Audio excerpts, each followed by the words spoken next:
जी अस्सलाम वालेकुम। Business lines official से मैं आफ्ताब सलीम आपकी खिदमत में हाजिर हूँ। अजीज दोस्तों, अक्सर लोगों का क्वेश्चन होता है कि गोशवारों का टाइम आ गया, इनकम टैक्स रिटर्न्स फाइल करने का टाइम आ गया है और हमें अपने गोशवारे फाइल करने हैं, तो कौन कौन से डॉक्यूमेंट्स जो हैं वो नेसेसरी हैं, ज़रूरी हैं, जो गोशवारों के अंदर डिक्लेयर करने मैंडेटरी हैं। और कुछ ऐसे लोग भी होते हैं जो फर्स्ट टाइम फाइलर मान रहे होते हैं, तो हमारे लिए कौन कौन से डॉक्यूमेंट ज़रूरी हैं और हम आपको क्या डॉक्यूमेंट्स प्रोवाइड करें कि आप on the behalf of us क्या आप हमारी रिटर्न फाइल कर दें। तो अजीज दोस्तों, सबसे पहले तो मैं आपको बताता चलूं कि आप जो चीज़ें मैं आपको बताऊंगा इस वीडियो के अंदर, आप उसको properly as it is follow कीजिएगा। तो इससे ये होगा कि आपके गोशवारे भी फाइल हो जाएंगे और आपके आगे की ज़िंदगी भी आसान रहेगी। इवन डैट अगर आप इस मेथोडोलॉजी के तहत इस तरीके के साथ गोशवारे फाइल करते हैं, तो अगर कल कल को आपका ऑडिट के अंदर भी नाम आता है, FBR अगर 176 के अंदर या 214D के अंदर अगर आपका नाम आ जाता है, कमिश्नर आपका ऑडिट ओपन कर देता है, तो आप इजीली क्लियरली इस ऑडिट से निकल जाएंगे और आपके ऊपर फर्दरली कोई टैक्स ऐड नहीं लगेगा। लेकिन अगर आप ये गलती करेंगे, जो मैं बताऊंगा वो चीज़ें आप फॉलो नहीं करेंगे, तो आप ऑडिट में फंस भी सकते हैं और आपके गोशवारे आपकी गले की हड्डी भी बन सकते हैं। ये ना फिर निकली जाएगी ना उगली जाएगी। टैक्स रिटर्न फाइल करना हर शख्स पर फर्ज है, लाजिम है। वो शख्स जो 3 लाख रुपए माहाना इनकम या 5 मरले के करीब का उसका प्लॉट या एक 800 सीसी से ज्यादा की उसके पास गाड़ी हो, तो उसके लिए टैक्स रिटर्न फाइल करना लाजमी है। ये टैक्स रिटर्न कंपनीज भी फाइल करती हैं, AOPs, association of person firms और NGOs और इंडिविजुअल भी फाइल करते हैं। ये हर शख्स का कौमी फरीजा है। मैं आपको रिकमेंड करूंगा कि आप वक्त से पहले जो है वो अपना गोशवारे फाइल कर लें और टैक्स रिटर्न फाइल कर लीजिए। आप क्योंकि साल 2024 चल रहा है और 2024 के अंदर आपने अपनी इनकम टैक्स रिटर्न फाइल करनी है, तो टैक्स रिटर्न फाइल करने के लिए जो नेसेसरीज डॉक्यूमेंट्स हैं वो ये हैं कि सबसे पहले आपने अपनी बैंक स्टेटमेंट लेनी है 1 जुलाई 2023 टू 30 जून 2024। अच्छा, और उसके बाद आपने जितने भी पूरे ईयर्स के अंदर, यानी कि ये जो फाइनेंशियल ईयर हम इसको बोलते हैं, इस फाइनेंशियल ईयर के अंदर आपने जितनी भी फाइनेंशियल ट्रांजैक्शंस की हैं, आपके पास इन तमाम ट्रांजैक्शंस का फिजिकली रिकॉर्ड्स मौजूद होना चाहिए। अगर आप बिजनेस पर्सन हैं तो उनके वॉचर्स मौजूद होने चाहिए कि ये पैसे कहाँ से रिसीव हुए, कैसे गए, फिर इसका इनकमिंग्स जो आपके पास इनकम जनरेट होकर आई, इसकी यूटिलाइजेशन क्या थी या आपने कंपनी के एक्सपेंसेस क्या क्या किए। तो ये आपकी बैंक स्टेटमेंट के अंदर इन गोइंग्स और आउट गोइंग्स का कंप्लीट रिकॉर्ड को आपको पता होना चाहिए और इसके ऊपर आपने प्रॉपर बुक्स ऑफ अकाउंट्स बनाने। और अगर आप इंडिविजुअल हैं, सैलरीड पर्सन है, तो आपकी एक तो बैंक स्टेटमेंट के अंदर सैलरी आ रही होगी और सैलरी के अलावा आपकी कोई भी अदर इनकम आ रही है या आपको कोई गिफ्ट आ रहा है या कोई फॉरेन रेमिटेंसेस आ रही हैं, तो आपके पास उसका कंप्लीट रिकॉर्ड होना चाहिए कि ये जो ट्रांजैक्शन हमारे बैंक अकाउंट के अंदर, सपोज कि आपके पास अमेज़न बैंक अकाउंट है या अल्फला का है या स्क्री का है, तो उसके अंदर कौन सी ये ट्रांजैक्शन ABC ट्रांजैक्शन हुई है 5 लाख की, 10 लाख की या 50 लाख की, तो ये ट्रांजैक्शन हमने कहाँ यूज करनी है और ये हमें किसने पैसे भेजे थे और किस पर्पस के लिए भेजे थे, इसका आपको पता होना जरूरी है। ये मैंडेटरी आइटम है। अगर आपको पता नहीं होगा तो अगर वो सपोज कि अगर मैं आपका फ्रेंड हूँ, मैंने आपको एक पर्पस के लिए पैसे भेजे, आपने वो पैसे रिसीव किए, रिसीव करने के बाद आपने उसको मेरे ही पर्पस के लिए यूटिलाइज करके और वहां पे लगा दिए और आपके पास कोई प्रॉपर एविडेंस मौजूद नहीं है, तो ये इनकम आपकी, ये जो पैसे होंगे ये आपकी इनकम में ऐड कर दिए जाएंगे। इसको डीम इनकम में वो ऐड करके FBR या कमिश्नर या इसी किसी भी टाइम आपको नोटिस इशू कर सकता है। तो ये आपके पास credit transactions and debit transactions दोनों का बैंक स्टेटमेंट की दोनों का प्रॉपरली रिकॉर्ड होना मैंडेटरी है। इसके अलावा आपने पूरे फाइनेंशियल ईयर के अंदर कोई भी टैक्स एक्टिविटीज की हैं, financial activities with tax activities, suppose कि आप एक प्लॉट खरीदते हैं और उसके ऊपर आपने 236 या 200 का टैक्स पे किया है, या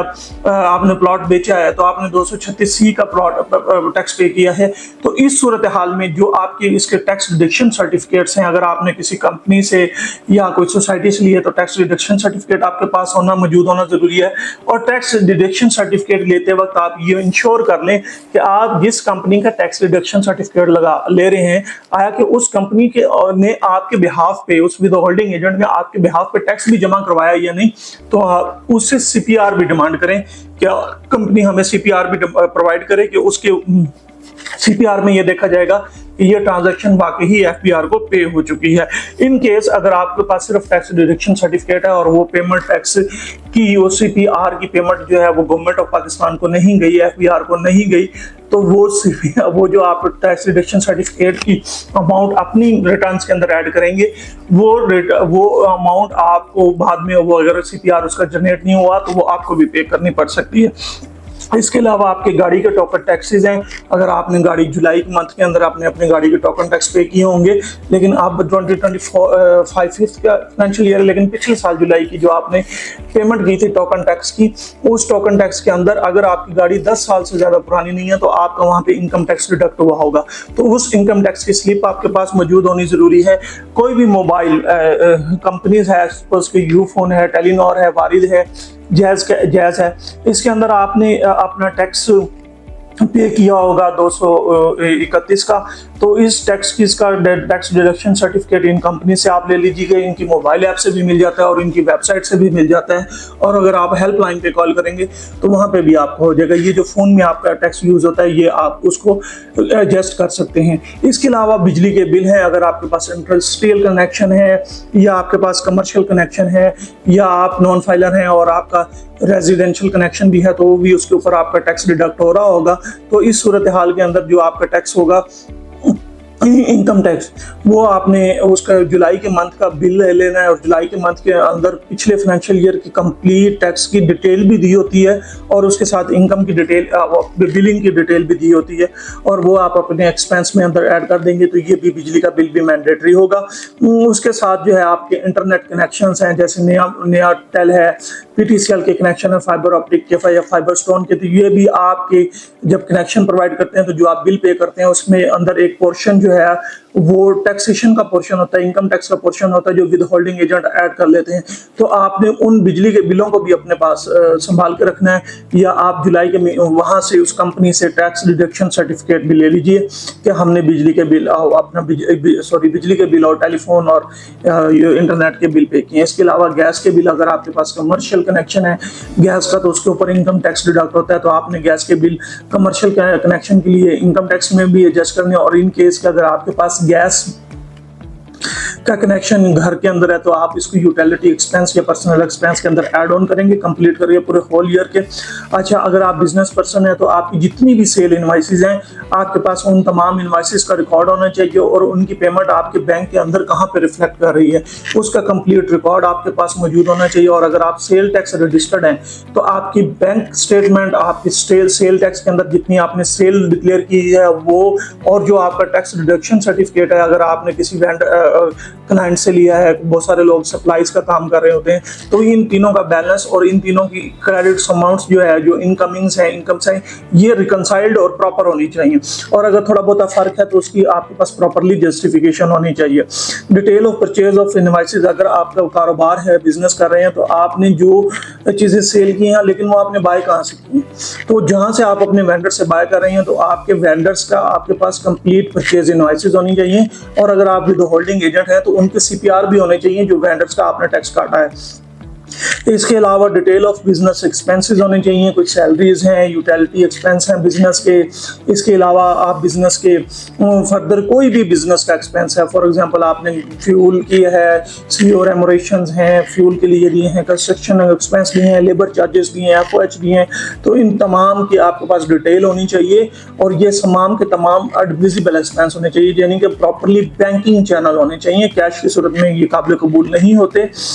एसेट परचेज, अब ये इंडिविजुअल भी के लिए भी है और बिजनेस के लिए भी, अगर आपने एसेट कोई खरीदा या बेचा है तो इसका कंप्लीट रिकॉर्ड होना चाहिए और उसमें आपको कितना कैपिटल गेन आया उसकी कैलकुलेशन होनी चाहिए। अगर नहीं है तो वो हम लोग कर लेते हैं और उस कैलकुलेशन के ऊपर वो जो गेन होगा उसके ऊपर आप गेन टैक्स पे करेंगे, ये मैंडेटरी होगा। उसके अलावा एनी अदर सोर्स इनकम आपकी होगी, फॉर एग्जांपल आपको आप रिटायर्ड पर्सन हैं, पेंशनर हैं, तो आपकी पेंशनर आती है तो ये भी इनकम फ्रॉम अदर सोर्स में चली जाएगी। और इन केस के आपने बूथ सर्टिफिकेट ले रखे हैं या किसी बैंक के अंदर अपनी इन्वेस्टमेंट कर रखी है बैंक वालों को, या आपने जैसे कि मैजान बैंक की अमीन की इन्वेस्टमेंट है और इन्वेस्टमेंट के अंदर आपने अपने पैसे डाल रखे हैं और वहाँ से आपको गेन आ रहा है, या आपने किसी कंपनी के शेयर्स खरीद चुके हैं तो वहाँ से आपको जो गेन आता है इसका कंप्लीट आपके पास रिकॉर्ड होना चाहिए और ये आपकी इनकम फ्रॉम मदर सोर्स में ट्रीट होगा। इसके अलावा आपने कोई घर, कोई गाड़ी, कोई मकान, मतलब कोई घर, कोई प्लॉट या कोई ऐसा ग्राउंड रेंट, आपने रेंट पे प्रॉपर्टी दी हुई है तो वो रेंट ऑन प्रॉपर्टी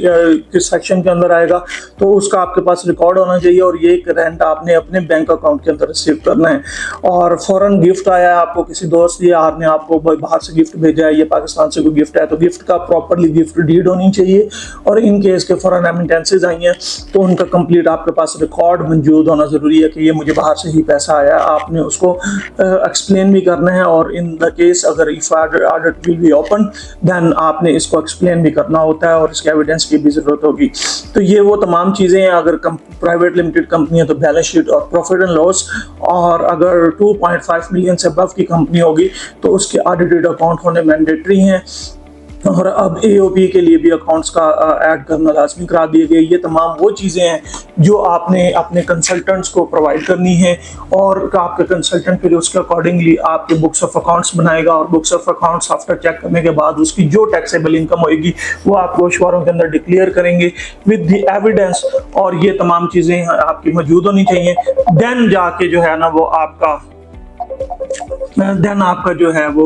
गोशवारे फाइल होंगे और आप इस काम के लिए हमारी खिदमत भी हासिल कर सकते हैं। आपने कोई भी एक ऐसी गलती नहीं करनी जो आपने अपने वकील से छुपानी है। आप अपने वकील से कुछ मत छुपाइएगा। इंशाल्लाह हम अगर बिजनेस लाइंस की आप सर्विसेज लेंगे तो हम आपको